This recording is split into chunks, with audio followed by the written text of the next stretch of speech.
Preparation. Preparation is your foundation. It is the behavior that places you steps ahead of potential enemies. You should never enter a situation unprepared. It is your duty to always have prior insight on the potential dangers and mishaps of all that you subject yourself and others to. Every step that you take outside of your front door begins with an assessment and prediction of what could go wrong between now and when you return. Habitually hope for the best while expecting the worst. All right, that's really important. You see what I said here? Every step that you take outside of your front door, first of all, you should have your home safe, locked down, secure. You can't be a protector if you don't know how to protect yourself. I don't care what neighborhood you live in. There's so many people, I live in this great neighborhood. We leave our doors unlocked and our garages open. All it takes is one escaped criminal. And he's coming at now you got a home invasion. You know what kind of things happen there? And then you're a security agent. Your house should be locked down. Make sure your homes are secure. Or you can't protect others because you can't even teach somebody about protecting themselves because you're sacrificing security for comfort. You never sacrifice security for comfort or fun. Okay, so when you step out your door, you have to imagine everything that can go wrong. If I'm going to protect my client, or I'm expected to be there, this person is counting on me to protect them or protect the establishment, whatever it is that I'm doing, I have to make it there. So I have to make sure I have gas in my car. I have to make sure I'm not going to get a flat tire, and if I do, I have a spare tire. I have to make sure I'm going to make it there on time. I have to make sure when I'm driving that I don't let this idiot hit me because he's not paying attention to what he's doing. I have to make sure when I'm in rush hour traffic that when I'm not following him too closely, because when he slams his brake because he's following him too closely, I slam mine. Now this clown just rear-ended me and drove up the back of my neck and snapped my neck in half. Now I can't make it to my job to protect someone. So from the minute I step out that door, I am on point to make sure I can keep to my word.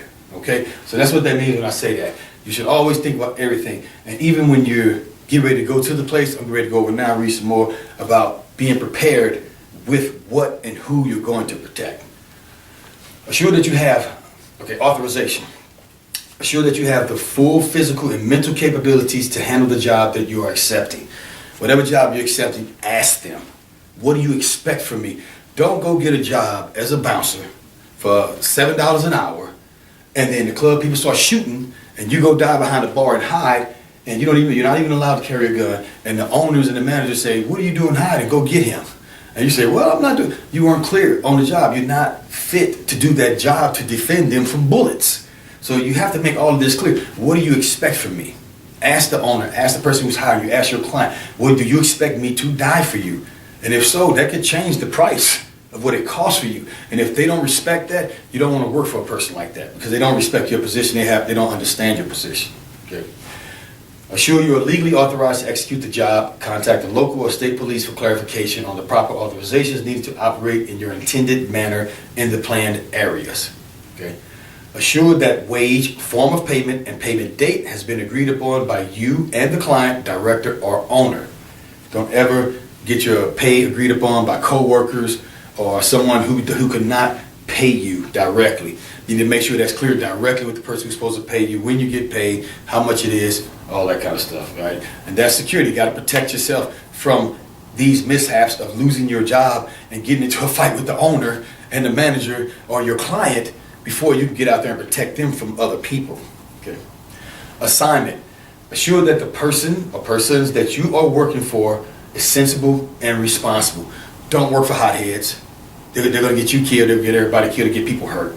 They get innocent people hurt. Okay. You're not a hitman. All right. Those guys who run around thinking they got a hitman, that's a different occupation. Tell them to go hire somebody else. Okay. It is not a good idea to secure hotheads, which I was just saying. They eventually get everyone, including themselves, hurt. Assure that your detail offers escape routes, backup, hospital access, and combat advantages. Never position yourself to be trapped, outnumbered, or placed in obviously hopeless, dangerous situations. So wherever you're going into, you enter into, it is your responsibility to make sure that you know all of those things. It's not the owner's job, it's not the manager's job, it's not your client's job, it's your job. Okay. Appropriate attire. Assure that your attire fits the tone of the occasion that you will be attending. Wear comfortable, lightweight, soft rubber, tightly tied shoes that you can run and combat in if necessary. Carry an extra pair of shoelaces. All right, if you got shoes on and they will have shoelaces, what happens if you break a shoelace? and you're 15 states away. What are you going to do? Are you screwed? That's something people don't think about. Shoelaces break all the time. You give a good pull. Now, they're a lot better now than it used to be when I was a kid, about 20 years ago. But right now, you still can take that chance. You never know. Shoelaces, anything that ties, buttons, zip, always bring something extra. Anything that you have to secure something on you. Okay? And I'm going to go back to assure your entire fist tone of the occasion that you will be attending. Okay? If I'm going to be security for an elderly couple that's doing their 90th wedding anniversary, and they say, hey, we just want some security to make sure things go right. I'm wearing a nice suit coat and the suit jacket and some slacks, some shined up, polished up, soft sole shoes. I'm gonna have a good, friendly look. All right, but if Scarface and the Ghetto Boys are in town and I'm gonna be doing security there, now I'm going tactical. Now I got the BDUs on. They probably tied tight on the bottom. I probably got the jump boot, army boots on, and probably a tank top. Because I want these guys to know I'm not here to mess around. I want them to look at me and be automatically intimidated. Now, the only people who are going to be intimidated are those who are thinking about doing wrong, because my mannerism is still going to be polite and respectful to the good people. And they're going to appreciate that this big muscle-bound cat who's dressed like he's ready for action is there, okay?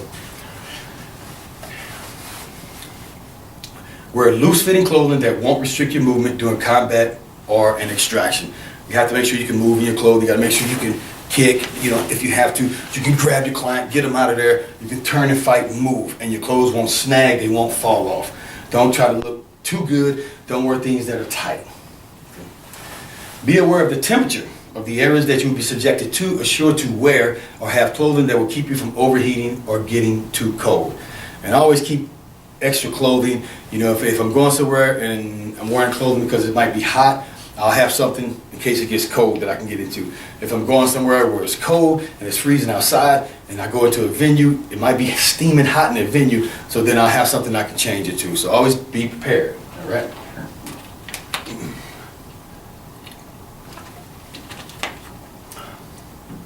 Authorized weaponry. Assure that the weapons that you plan to carry are authorized by law in the areas that you will attend. Just because you're authorized to carry it here in this city, in this state, doesn't mean you can there in that city, in that state, or in that venue, in that area. You got to clarify that before you arrive. Okay? Assure that the weapons that you plan to carry are authorized by your director, client, or unit.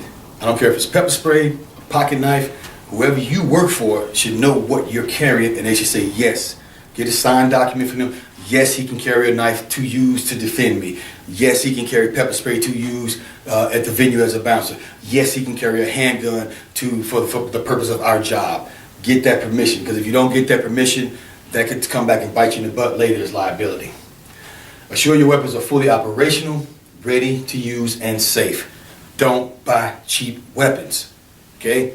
Do not go looking for a discount. You spend your money on the best ever. That's the most important thing to you, because when you use it, your life is dependent on it, and somebody else's life is dependent on it. So why in the heck you want to take a chance with some garbage? Your gun should be the top best gun. It should be all ready to go. You should have the best ammunition, because that one bullet may mean I saved somebody's life, or I saved an innocent person all my life, or lost an innocent person all my life. Okay? So no discounted weapons. That drives me crazy when people start looking for that. What protectors do. Okay? Assure your weapons are secure, properly concealed if required, and easily accessible under pressure. Secure. That means when you're going into action, maybe it's not time for me to draw my baton. Maybe it's not time for me to draw my pepper spray or my sidearm. Okay, and I'm going into action, and I got to move or do whatever I do. I got to restrain, fight. I got to extract. My tools and my weapons are not falling off, or somebody can't reach and grab it and take it and use it against me. So that means secured properly. Concealed if required. If it's not, you don't want people to know that you're carrying or you have a weapon, put the thing up so it can't be seen. Under the jacket, nicely, don't have it bulky where it looks like you're carrying something, unless that's what you want people to assume.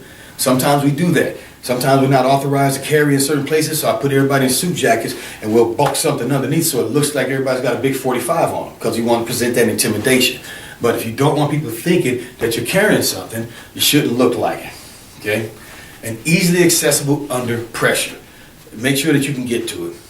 If I'm having to fight, I'm going to protect the force here, I'm hitting this guy, and I see him pull a knife and he's about to stab my guy, and I'm here, I gotta draw, pow! I gotta make sure I get to my suit, pow! Whatever it is that I have to do, your tools have to be accessible. It can't be hidden where you can't get to it. I don't need a gun at the front door as a bouncer. If I'm authorized to have a firearm and I'm authorized and I'm legal, it's not going to do me any good in my book bag behind the cash register.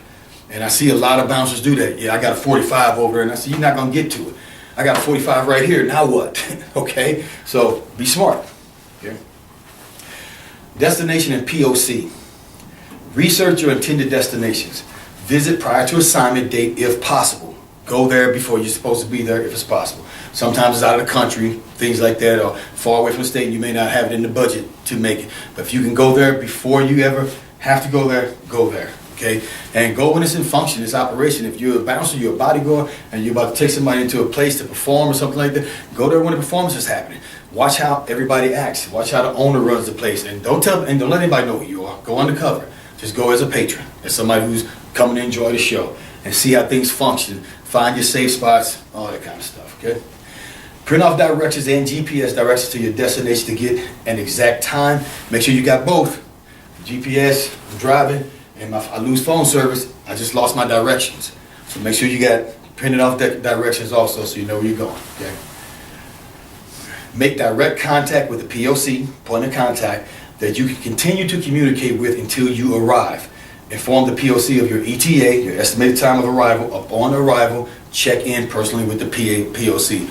So when I'm going to head out, I got a person, the POC, that I know them, they know me. Hey, it's Jermaine. You know, we're heading out. We're leaving St. Louis right now, and we're jumping on our flight. We're expected to arrive at this time. I'll call you when we touch down.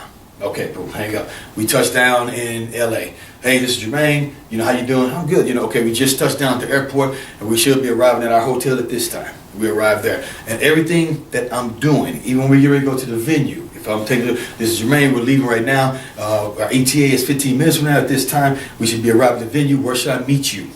All right, meet me at the back door. Okay, we'll arrive. I'll call you as we're pulling up to the back door. I'll call you at, if I'm arriving at 3:05, I'm gonna call you at 3:03, so you can have time, 3 o'clock, so you can have time to get to the back door for us. All right. So always communicating tight, and the person at your POC should appreciate that type of communication. If not, you probably got a problem there. Okay. Inform a trusted associate of your travel route and expected ETA. Contact him or her upon arrival to inform you have safely arrived. So I'm leaving from St. Louis. I got another security personnel or family member, somebody I trust. I'm saying, hey, I'm leaving St. Louis. I'm supposed to be in, Chicago at this time. I'll call you when we get there. So I'm still just checking in, even if it's with a text message, just letting them know where I'm at in case something happens. I have somebody who knows where to start looking. Okay. Leave 1 minute early for every 5 miles of distance from you to the destination. Never be late. That's if you have to drive. You always have to take into account accidents, roads getting shut down, slow traffic, something happening with your vehicle. But you could never, ever understand this.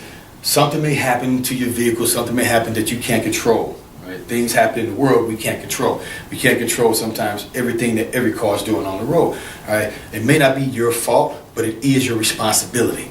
So you're better off arriving an hour early. And then if you want to, sit in the parking lot or go inside and bring your phone with you, bring your laptop, get some work done. And look at that as some prep time for you to do things. Or it can be fun time, hangout time, relaxation time. But don't ever leave just in time. I got 15 minutes, I got to be there at 10, so I'm leaving at 9:45 or 9:40. Because that only leaves me 5 minutes of time in case something goes wrong.